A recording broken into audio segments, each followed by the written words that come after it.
All right. So this is our big experiment. Lynda has created the rooms.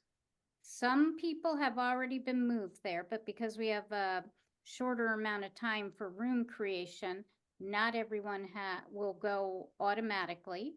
You will be going into your design team to chat with your design team about what are your great questions about choice.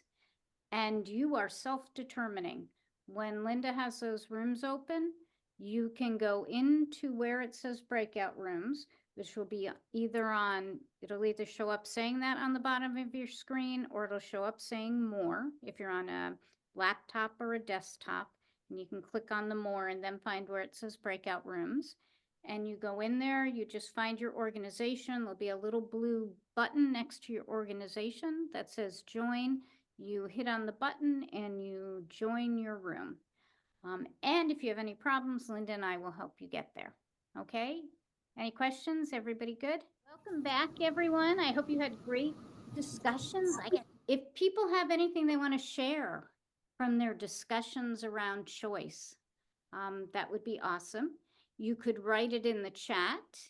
And it'd be great to hear just a couple of voices live. And if anyone has something that they want to say live, could you please raise your hand? And we would love to hear from you. Kim says, good choices built on good relationships. Add, moral trauma to an extent was a choice made over and over again by those in power. If I can jump in, John made a good point that made me think about, we were discussing in our room, at least with our agency, which is quite a large agency, how the higher ups really need to get back in touch with the people that we are providing services to. And we discussed multiple ways that they could do that. And then John mentioned how he was currently tossing around the idea of moral trauma and how we cope and deal with that moving forward. And I brought up, yeah, those higher up in our agency probably have dealt with a lot of moral trauma with choices that they had to make in their position where they don't get to really do what they want to do, but have to operate within systems.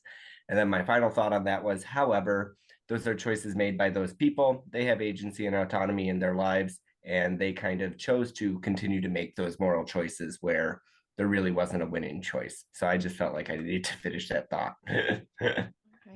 I know that in our, well, I had a lot of great conversations today with a lot of great people, but we actually broke down, actually a few of us broke down the word choice and actually went, parallel with it with regards to can we break that down even more? So we did community, helpful, own, independent, change, endless.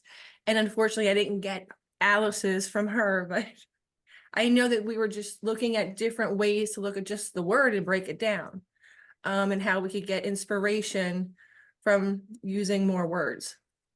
So I was just noticing Michelle Baisley talked about real choices, not just limited pseudo choices, and recognizing choice to be intentional from Sarah, and that Lucina was saying choices are also based on experiences.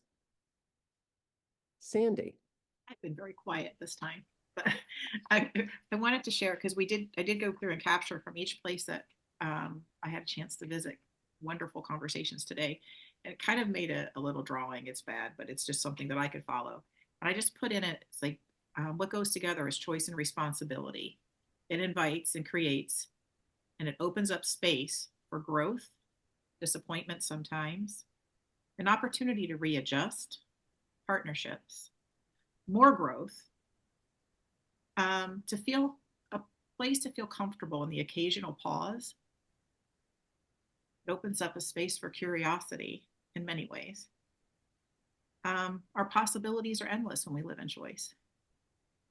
We have an opportunity to really stick it with meaningful relationships, but remembering that they need to be nurtured. It takes work on both sides and really being thoughtful and planful about that, to continue to feed our curiosity, to make space, be very purposeful, to make time to work from your heart with regard to your choices and your work with others, to walk with one another in your gifts, because that'll expand our opportunities and it'll provide us more choice as we're working together in this work. So there we go. Thank you, Sandy. Appreciate that. And there's a bunch of other great comments in the chat that we don't have time to read now. But I suggest everybody read them and take a look at them, and we'll just end with choosing to practice choice. I like that a lot.